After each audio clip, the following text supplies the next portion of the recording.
Heloo jirtuu fayyaa keessanii akkam arras egaa akkuma yeroo kaanii mata duree tokko irratti barnoota baay'ee barbaachisaa ta'een qabadhee jira. Hanga dhumaatti akkasiin hordoftan abdiin qaba. Kanneen chaanalii kanaaf haaraa taatanis sabiskiraayib gochuun dagatiina.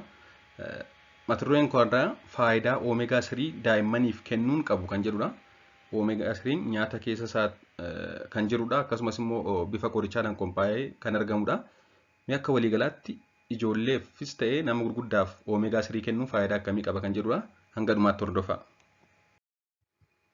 Oomegaa 3 kan jedhamu gosa coomaa qaama keenyaaf barbaachisoo ta'an yookaan essential fats kan jedhaman keessumaa guddina sammuu fi qaamaa akkasumas fayyummaa onnee fi ittisoo qaamaa cimsuu immunity yookaan ittisoo qaama dhibee adda addaa irraa ittisuu kan cimsuu keessatti ga'ee hedduu kan qabudha.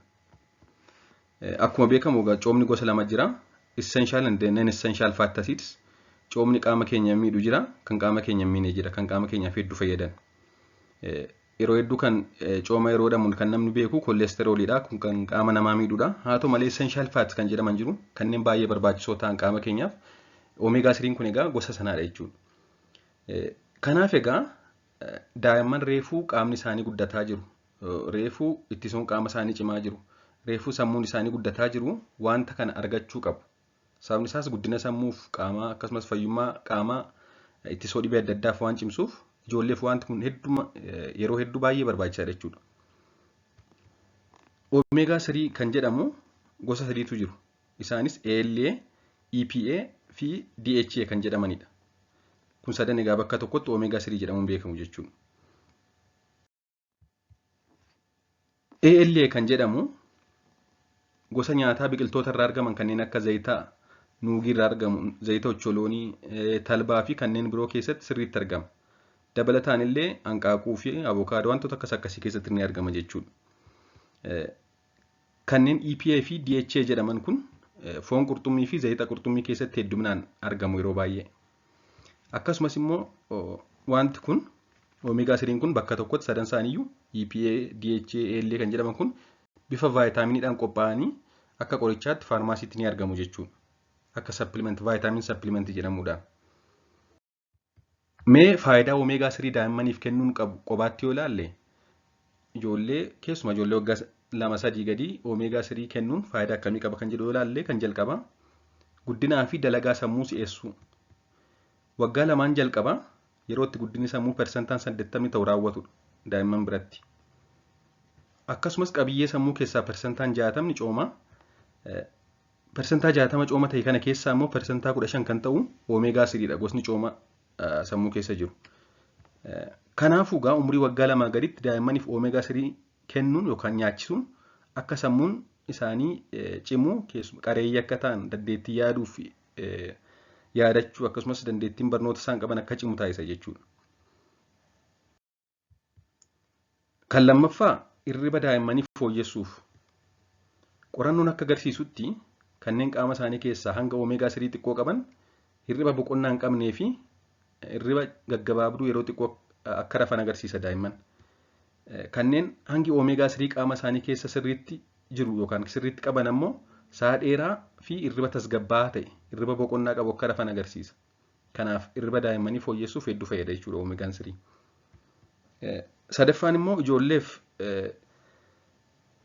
dabalatee akkasumas immoo namoota gurguddoo biratti namoota umurii kamii dhibee dipireeshin qaban yeroo hedduu ijoollee biratti dipireeshinii arguun komanii miti. Haa ta'u malee amma ijoollee sadarkaa mana barnootaa geesse dipireeshinii qaban arguun heddummataa jira. Keessumaa yeroo itti fayyadamni sooshaal miidiyaa baay'ataa jiru kana. Haa ta'u malee dipireeshinii nama gurguddaa biratti baay'ata. Namoota akkasiif egaa oomegaa 3 fudhachuun baay'ee mallattoo dhibee dipireeshinii kanaa persentaa 50 fooyyessa jedhama. Kanuma qofallee fudhatanii kanneen bilisa ba'an jiru jechuudha. Kanaafuu namoota dhibee dipireeshinii qabaniif hedduu fayyada oomegaa 3 daa'imman dabalatee. Akkasumas immoo dursanii qaama isaanii keessa yoo kana qabaatan dhibee kana irraa ittisa. Akka isaan dhibee kanaaf hin saaxilamne taasisa jechuudha. Qabxiin arfaffaan carraa allarjii adda addaa godhachuu ni hir'isa. Ijoolleen oomegaa 3 ga'aa qaban qaama isaanii keessa asmii akkasumas immoo allarjii funyaanii, allarjii gogaa, allarjii nyaataa waan akkasii godhachuu carraan isaa gadi bu'aa ta'a jechuudha kanneen kaanirra. Faayidaan isaa shanaffaan daa'immaniif qabu immoo carraa dhibeewwan daddarboo kanneen akka garaa kaasaa, dhibee sombaa kan kana fakkaatan qufaa daa'imman irraa ittisaa akkasumas immoo yoo qabamanis akka isaan dafanii fayyan tajaajila jechuudha. Sababni isaas egaa akkuma sila jennee Omeegaa 3 ittisoo qaamaa cimsuu keessatti hedduu fayyada jechuudha. Qabxiin jeeffaan fayyummaa fi jabina lafeef hedduu gargaara. Daa'imman umurii ijoollummaatti lafeen isaanii ariitiidhaan guddataa kan jiruu fi wantoota lafee isaanii jabeessu kennuun baay'ee barbaachisaadha. Isaan keessaa tokko immoo Omeegaa 3 jechuudha. Kun egaa qabxiilee gurguddoodha. Haa ta'u malee faayidaa hedduu qabachuudha qaama daa'immaniif Omeegaan 3. Kan torbaffaa ijoollee amala rakkisaa ta'e, ijoollee amala tasgabbaa hin taane qaban, ijoollee attention deficit hyperactive disorder kan tasgabbaanii waa hordofuu hin dandeenye, kan asiifachi fiigan yookaan waa hordofuu itti cimu isaan akkasiif tasgabbeessuuf ni fayyada jedhama. Akka waliigalaatti immoo namoota gurguddoofis dabalatee Omeegaa 3 kan jedhamu kun kan taruu dhiigaa ittisuuf thrombosis kan taruu dhiigaa ittisuuf ni fayyada.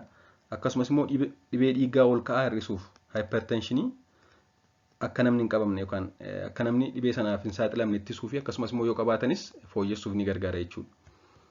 Dabalataanis namoota dhibee asmii qabaniif ni fayyada.